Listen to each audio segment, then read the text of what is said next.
భారతదేశంలో ఉన్నటువంటి మతాలు ఏవైతే ఉన్నాయో, ఆ!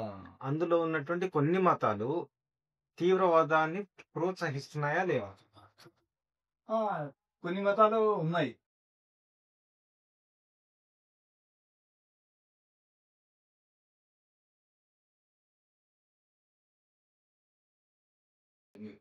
అడిగిన దాంట్లో తప్పు లేదు. కరెక్ట్ కూడా ఉంది. చాలా మటుకు కొన్ని మతాలున్నాయి. ఆపరేషన్ సింధూర్‌లో మతం అడిగి మనల్ని మరీ చంపినందుకు వాళ్ళని మనం ఏమనాలి సార్? మతాన్ని అడిగి చంపినందుకు ఉగ్రవాదులు వాళ్ళ పేరే దానికి తగ్గట్టుగానే వాళ్ళు ప్రవర్తిస్తున్నారు. ఉగ్రవాదులు కాబట్టి వాళ్ళు మనం దాన్ని ప్రోత్సహించడానికి నిరాకరిస్తాము యాక్చువల్‌గా. ఖండిస్తాము యాక్చువల్‌గా. ఇలాంటివి జరగకూడదు. ఒక మతానికి సంబంధం ఉండదు యాక్చువల్‌గా. ఏదైనా జరుగుతున్నప్పుడు వాళ్ళు ప్రత్యేకంగా ఒక మతం వాళ్ళే దీన్ని ప్రోత్సహిస్తున్నారనమాట. అన్ని మతాలు చేయటం లేదు. So, do you feel sir అంటే మనం సెక్యూర్‌గా ఉన్నామని ఫీల్ అవుతున్నారా మీరు? దానికి తగ్గట్టుగా మనము జాబ్ కూడా ఇస్తున్నాము. అంటే బయట మాత్రమే శత్రువులు ఉన్నారా? ఇక్కడ కూడా ఉన్నారా? ఇప్పుడు మనం యాక్చువల్‌గా ఇక్కడ ఉన్నారు అంటే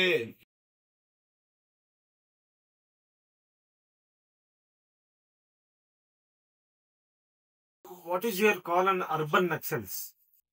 ఇప్పుడు వాళ్ళొచ్చి మనల్ని శరణు వేడితే మనం వదిలేయాలా? వాళ్ళు చేసిన దానికి ప్రతి ఒక్క పదం మనం కూడా చేయాల్సి వస్తుంది. కానీ వదిలేయాల్సిన అవసరం లేదు వాళ్ళని. భారతదేశానికి కావాల్సిన సనాతన ధర్మమా? భారతదేశం మొదటి సంబంధించింది సనాతన ధర్మమే ఉండాలి, ఉంది, ఉండబోతుంది కూడా. దానికి ఎటువంటి ఎవరు దీన్ని ఆపలేదు.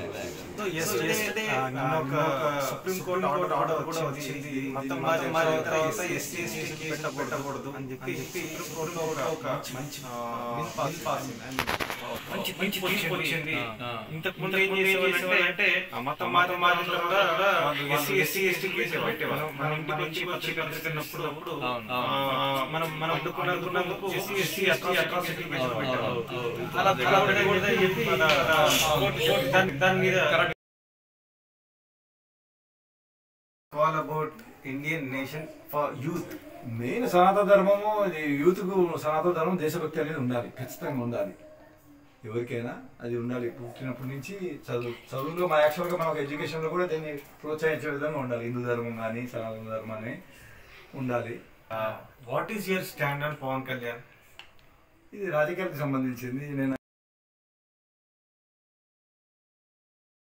ఇక్కడున్న వ్యక్తులు ఏదైతే ఉంటారో అక్కడ వ్యక్తులు మాట్లాడుతూ ఉన్నారు. అక్కడ వ్యక్తులు ఏం ఆలోచిస్తారు మనం ప్రజలకు చెప్తే 10 మంది బార్డర్లో అందరూ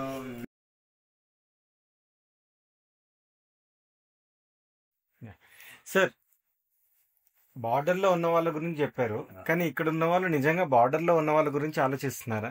ఏదైనా సంఘటన జరిగినప్పుడే దాన్ని పాయింట్అవుట్ చేస్తారు వీళ్ళు. ఇలాంటి వాళ్ళు ఏదైనా అవసరం ఉన్నప్పుడు వాళ్ళు యాక్చువల్ గా చేయరు. పబ్లిక్ చాలా సపోర్టివ్ గా సపోర్ట్ తక్కువ ఉంది ఇప్పుడు ఇండియన్ ఆర్మీకి.